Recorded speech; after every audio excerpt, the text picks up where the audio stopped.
the 2021 All-NBA teams. I told you it was coming today. If you haven't seen my all-defense video, go ahead and check that out. That video dropped yesterday, but here we go with the All-NBA teams. And because there are only 15 players who can be selected, and there are more than 15 players who I would say are talented enough to be strongly considered for these teams, I'm going to start off with some honorable mentions. First of all, there are three dudes, James Harden, Kevin Durant, and Anthony Davis, who are talented enough to certainly make All-NBA teams. In fact, you could argue that Harden and KD could have made All-NBA first team this season, but all three of these players just have not played enough games. And then you've got guys like Bam Adebayo and Devin Booker, both All-NBA level contenders for very different reasons. Booker's won a whole lot of games while putting up great offensive numbers.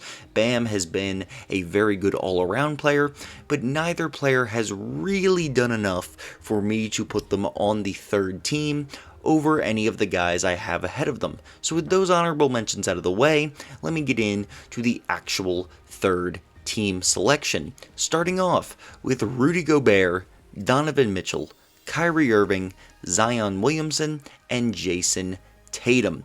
Tatum, I feel, was the most difficult choice for me. I really wanted to put Kevin Durant over him, but at the end of the day, KD has just missed too many games. He's missed so many games this season. He might miss a few more before the season even ends, and I just couldn't justify having him over Jason Tatum for this All-NBA team, because Tatum has been fantastic. Zion is having an amazing year. I fully expect him to make a third team. He's played pretty much the entire season so far. Man's just been great. I'm really, I was pretty low on Zion. I gotta be honest, coming into the draft, and I still think he's a little overrated, but this is certainly his first of many All-NBA teams, and I'm very excited to see what he does next season after the crazy amount of improvement he took this season. Kyrie Irving has somehow been the most available player of the Nets super team. He's played significantly more games than the other two, and even though he has still missed a decent amount of time, I think he's played enough to make the All-NBA third team. You can argue that he should be on the second team, honestly, because of his stats, but he has still missed a decent amount of games, and he's also clearly the third best player on this team when fully healthy. There's no real contest, and the team tends to lose when it's just him as opposed to when it's just Harden or it's just Kevin Durant. I feel like they give other teams a tougher time. So Kyrie Irving is on the third team, and then finally you've got the Jazz all-star duo, Mitchell and Gobert. I can't really see an argument to keep either of them off of there. Their team is tied for first in the West right now. They're definitely going to finish as a top 2 seed in the West, and both players have just been really good this season. Neither one's a superstar, and the Jazz still are not favorites to make it out despite their incredible record, but Mitchell and Gobert, definitely two players who are both deserving to make the All-NBA third team. Moving up a tier to the NBA second teams, I have Joel Embiid, LeBron James. How crazy is it? Sorry, I just gotta interrupt here. How crazy is it that LeBron James is not an All-NBA first team this year? Like, that's just so weird. I'm not sure if he even made it last year. He definitely made it last year. It's so weird to see LeBron not on first team. Sorry, I just needed to say that. Like, that's so crazy to me. Anyway, Joel Embiid, LeBron James, Luka Doncic, Paul George, and Chris Paul. I really considered putting both Luka and Chris Paul on the first team because they've both been so good, but guards right now are just absolutely stacked.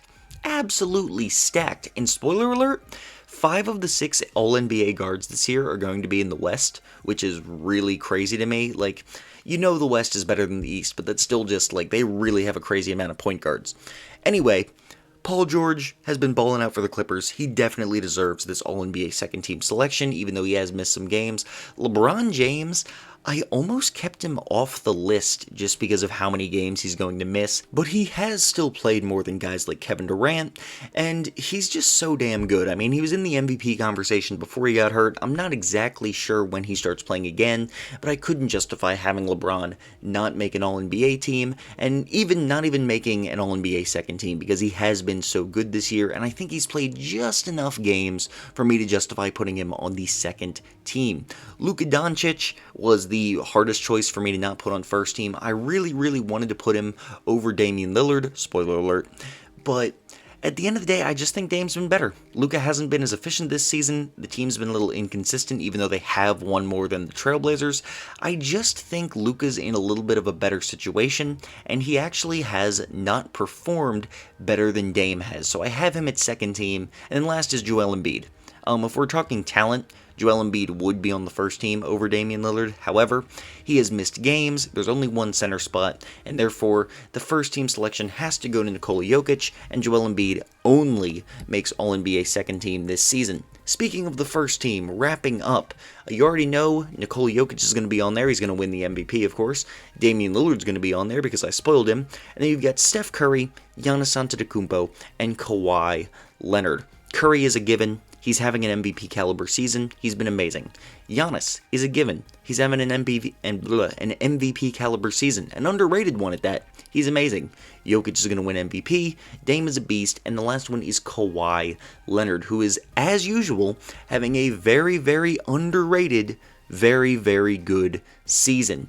Maybe not quite the best player in the league, but man is he good. And out of all the forwards, he has by far the best combination of games played and actual production. The man is putting up great numbers. Seriously, everyone sleeps on Kawhi every single year. He should probably be a little bit higher in the MVP conversation if we're being honest. Kawhi is a beast and had to give him the first team honors. So to recap, throughout the entire thing, first team, Jokic, Curry, Giannis, Dame, Kawhi.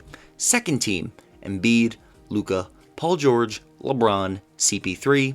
And the third team is Gobert, Mitchell, Kyrie, Zion, and Jason Tatum. These are the players I believe are going to make the All-NBA teams this season. If you disagree, please let me know in the comments. I'd love to hear what your opinions are. Maybe there's somebody like crazy who I missed somehow, like I just completely forgot about someone.